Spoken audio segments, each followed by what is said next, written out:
Bandung kembali masuk ke level zona merah, level kewaspadaan COVID-19. Persebaran COVID-19 yang semakin meningkat membuat virus baru ini menjadi perhatian utama masyarakat. Tidak heran jika di lini masa hingga pemberitaan, topik corona selalu kita temukan. Penerimaan informasi yang berlebihan nyatanya mampu berdampak pada psikis dan fisik seseorang.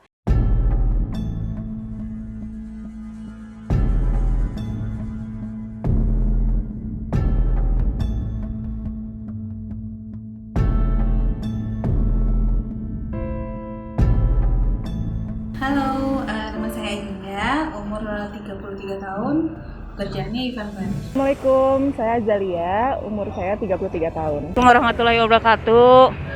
Perkenalkan saya Eci, saya 48 tahun. Aku Valen dan aku mau share sedikit cerita tentang pengalaman aku sebagai COVID survivor. Saya Qadarullah, kena COVID positif terinfeksi itu bulan Oktober. Memang nggak tahu saya kena dari mana, dari siapa, karena sejauh ini saya tetap keluar rumah mobile karena pekerjaan, yang mana sebenarnya saya juga tetap protokol kesehatan tuh diterapkan sih. Saya kena COVID itu sekitar bulan September ke Oktober lah gitu. Itu awal mulanya memang sempat sakit, gejala saya pikir flu kan. Terus nggak lama ibu saya sakit juga. Terus ibu ke rumah sakit, kirain DB, ternyata dia di swab hasilnya positif COVID gitu. Akhirnya sekeluarga dites, ketahuan dari situ saya dan beberapa keluarga juga yang lain kena. Awalnya suami yang pada saat itu pulang dari tugas luar kota, yaitu dari Ternate, kemudian mengalami gejala COVID dan setelah diswab ternyata positif. Kemudian selanjutnya saya dan anak. Di minggu ketiga bulan Agustus 2020, awal mulanya ada anggota keluarga yang satu rumah sama aku yang duluan merasakan gejala-gejala COVID seperti anosmia atau kehilangan indera penciuman, terus sakit-sakit persendian gitu tulang, dan juga diare selama berhari-hari. Awalnya itu, lalu setelah 1 mingguan lebih, aku juga mulai merasakan gejala yang sama, yaitu anosmia. Tapi secara gejala fisik sih hanya anosmia ya, untungnya nggak ada gejala yang lebih berat seperti diare atau panas atau batuk, itu nggak ada. Jadi benar-benar cuma anosmia. Takut ya, mungkin takut karena memang saat itu kan pemberitaan di media masih simpang siur gitu, jadi kayak masih ada orang yang percaya bahwa COVID itu ada yang tidak gitu. Kalau aku pribadi sih selalu percaya karena selain aku memang percaya sains dan memang keluarga terutama suami itu memang nakes ya, dokter di rumah sakit yang rujukan COVID. Jadi aku dengar dari dia bahwa memang itu ada gitu, virus itu nyata gitu kan. Jadi aku tahu. Tapi ya secara mental tetap takut karena ketidakjelasan penyakit ini. Maksudnya gejalanya itu di tiap orang berbeda gitu. Kayak aku dengan dengan orang-orang di rumahku yang terkena virus ini tuh gejalanya beda gitu kan, beda-beda. Jadi ketidakjelasan ini yang membuat takut, membuat perasaan tidak pastinya itu sih yang bikin. Itu ya down pasti, udah gitu merasa bahwa saya kayak menyebabkan kegaduhan gitu di lingkungan sekitar. Tapi ya saya jalani aja. Terus terang sangat down, sedih, nggak tahu harus gimana karena selama ini saya ngikutin banget berita-berita tentang perkembangan COVID ya di Indonesia itu seperti apa, dan nggak disangka saya dan keluarga yang mana merasa sehat-sehat saja, cuman karena ada satu anggota keluarga yang di swab dan ternyata positif, dan akhirnya kita ikut diperiksa, ikut dites juga hasilnya positif, itu ngerasa kayak hidupnya udah selesai aja gitu. Sebenarnya kalau untuk saya pribadi, saya udah nggak mikirin diri sendiri ya, karena saya merasa badan saya sehat, saya masih muda, saya masih bisa mengendalikan kontrol badan saya sendiri. Sebenarnya yang ngerasa yang harus benar-benar diperhatikan itu adalah orang tua dan bibi yang di rumah yang kerja yang umurnya udah 72 tahun. Nah itu benar-benar ngerasa saya harus survive untuk mereka gitu. Secara mental itu sebenarnya udah kerasa shock dari awal tahu ibu positif, dan sebelumnya kan kita kontak, jadi kayak nggak pernah kebayang sebelumnya kalau COVID yang di awal-awal kita pikir jauh, siapa yang kena kita nggak kenal, terus tiba-tiba orang terdekat dan diri sendiri ternyata kena juga gitu COVID, sampai sempat secara mental tuh sempat ngedown sih, pasti ngedown tuh karena harus isolasi, terus juga harus jauh sama anak juga, berat sih itu yang paling berat. Terus saat yang bersamaan kan saya harus ngurusin beberapa rumah ya kan keluarga besar yang kena gitu, tapi nggak bisa kemana-mana, nggak bisa ngapa-ngapain gitu, hanya bisa isolasi mandiri. Terus langsung ngebayangin pikiran-pikiran jelek aja gitu, orang mikirnya kayak gimana ya, terus segala macam sih saat itu. Jadi secara mental awalnya sih ngedrop sih gitu, tapi kesini-kesini akhirnya bisa biasa lagi. Yang terjadi yang pasti tetangga semua menutup diri, semua tidak ingin berhubungan sedikit pun, bahkan mungkin mereka pun mereka ya ketakutan lah, istilahnya takut mungkin gitu.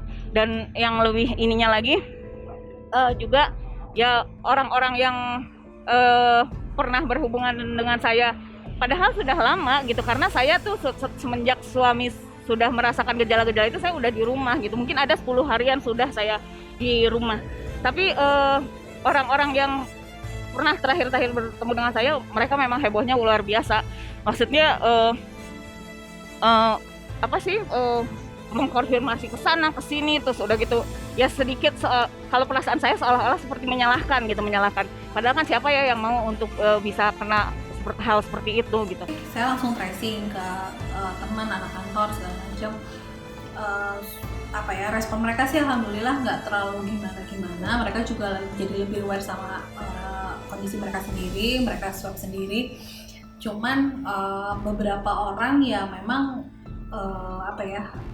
ya pastilah ya, kalau misalkan ada yang kena wabah saat itu pasti ada perasaan jaga jarak atau takut atau was-was dekat-dekat sama kita gitu, terutama tetangga.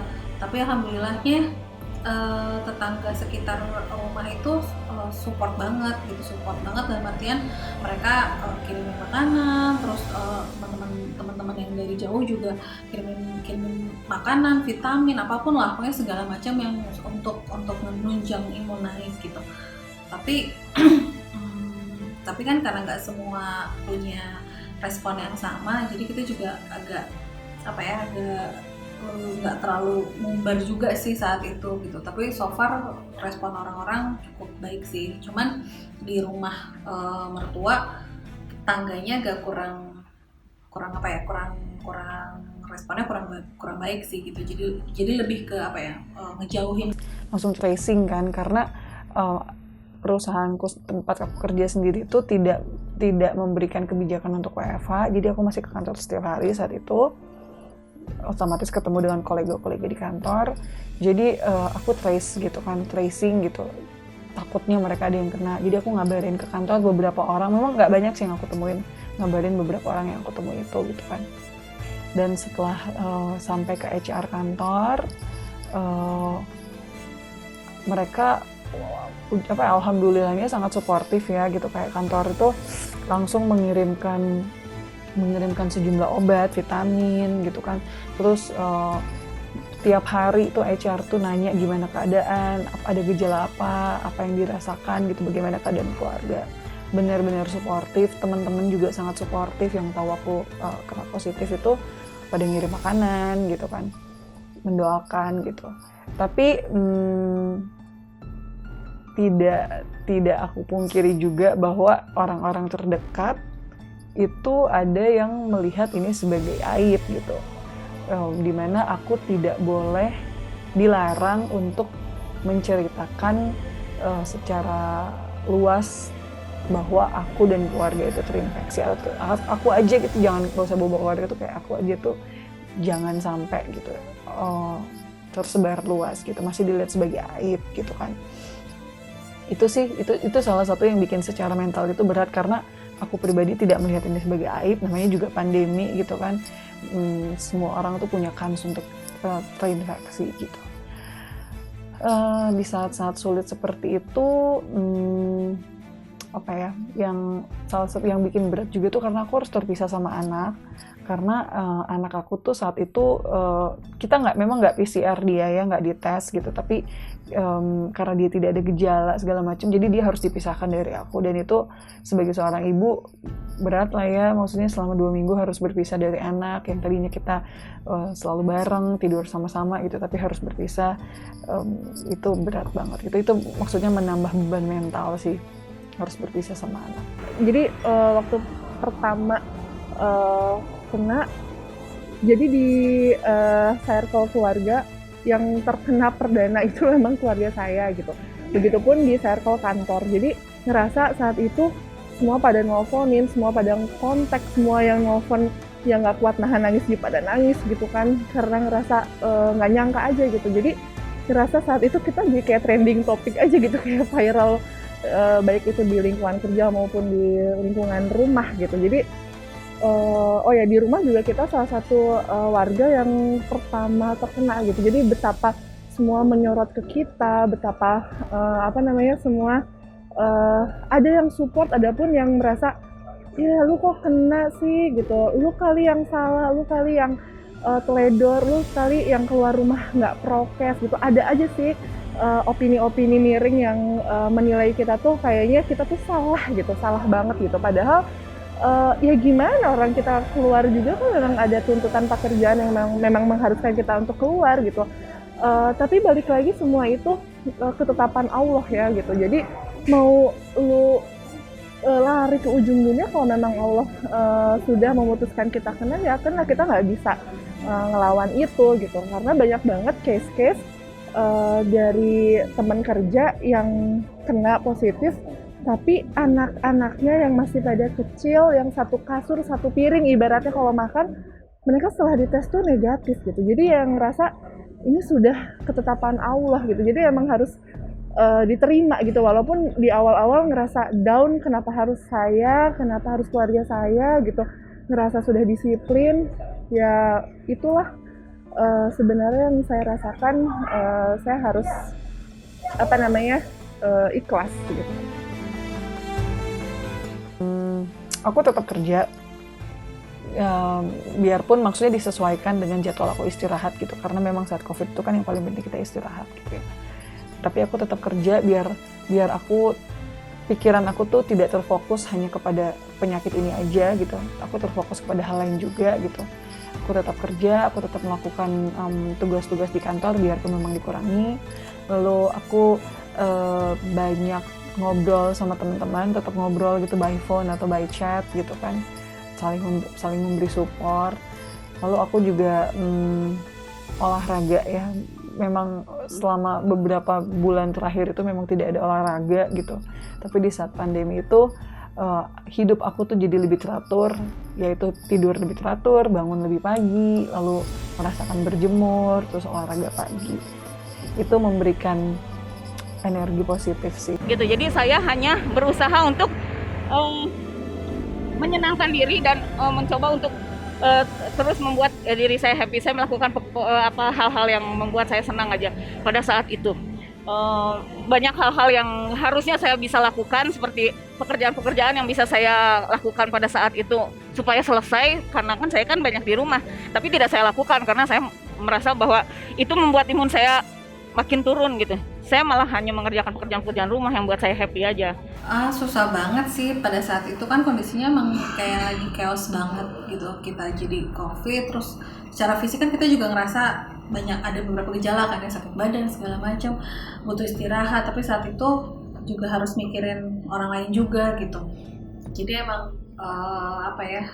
susah banget buat positive thinking. Tapi akhirnya kan mau nggak mau ya. Jadi yang saya lakukan kontak teman-teman, jadi nggak putus kontak sama dunia luar gitu, walaupun kita isolasi tapi support dari dunia luar tuh penting banget gitu.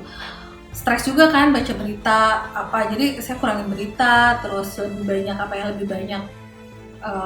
baca buku, dengerin musik, nonton series, lebih banyak ibadah udah jelas karena dikasih banyak waktu. Terus akhirnya melakukan hal-hal yang dulu kayaknya kalau kita lagi sehat dan lagi sibuk di luar nggak kepikiran gitu, akhirnya kasih waktu kayak olahraga ringan, menjemur diri segala macam.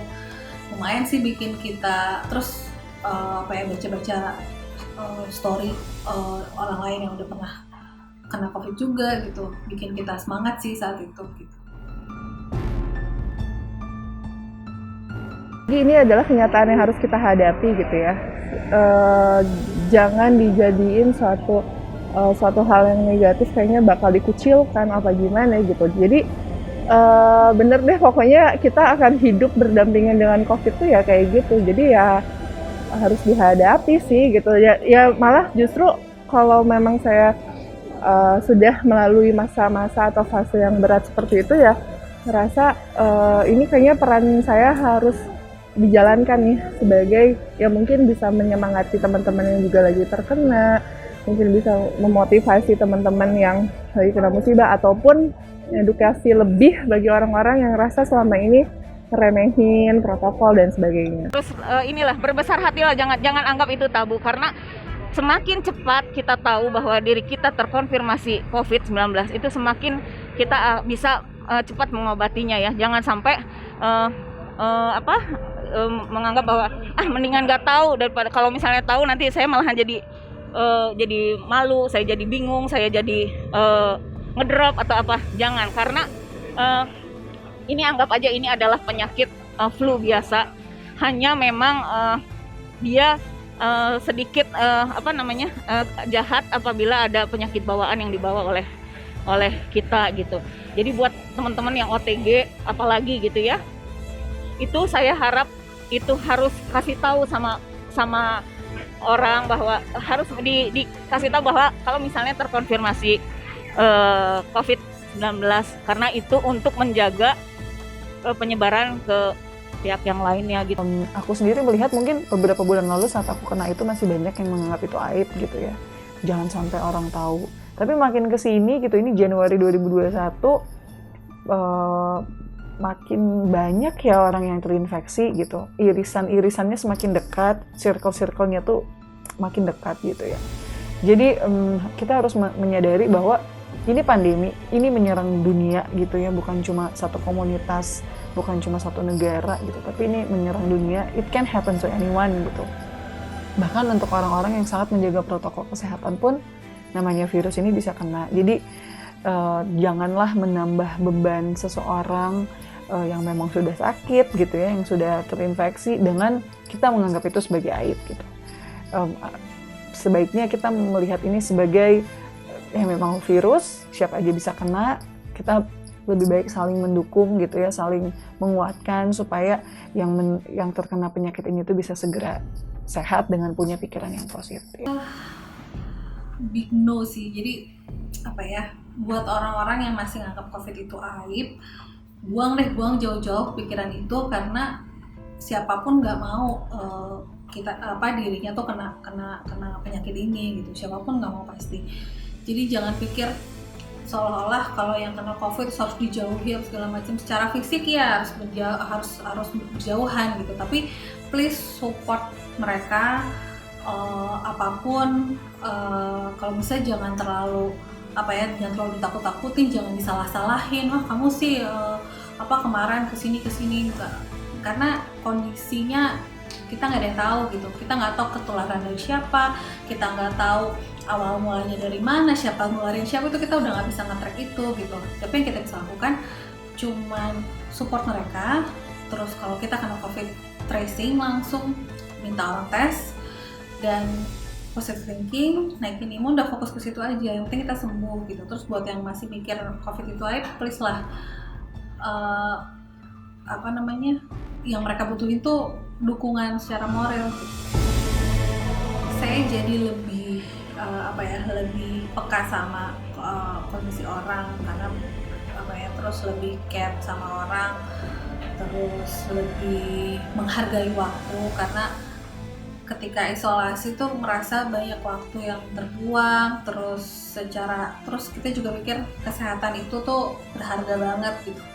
Jadi jangan sampai nyanyain diri sendiri atau nyanyain waktu kita sendiri yang akhirnya kita menyesal di kemudian hari gitu. Itu sih samanya.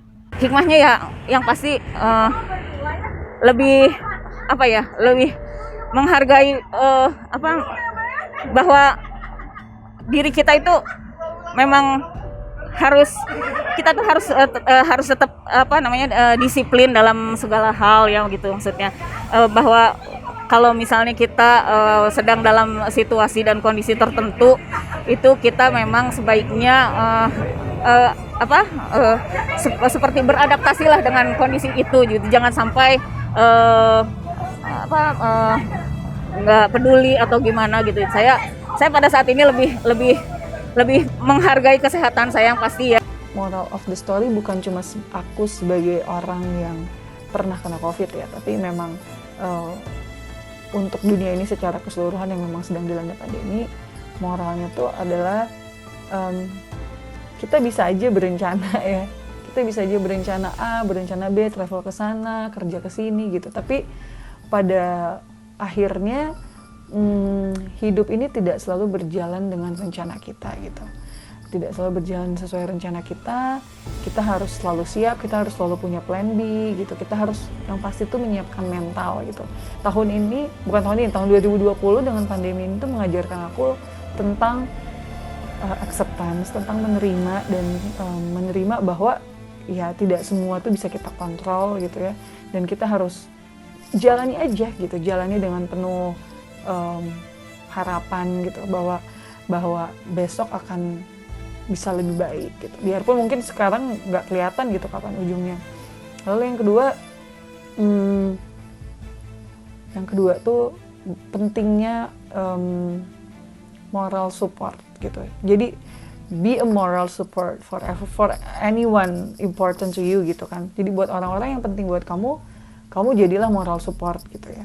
Mendukung dia gitu, karena kamu mungkin nggak tahu bahwa saat dia terkena COVID ini, atau nggak usah terkena COVID, tapi pandemi itu tuh sangat berdampak untuk bisnis dia misalnya, untuk hidup dia gitu. Jadi berusaha untuk jadi moral support yang baik gitu kan. Sebenarnya moralnya banyak banget sih, tapi yang lebih saya dapatkan itu adalah the power of ikhlas ya. Jadi saya merasa saya berada di satu poin yang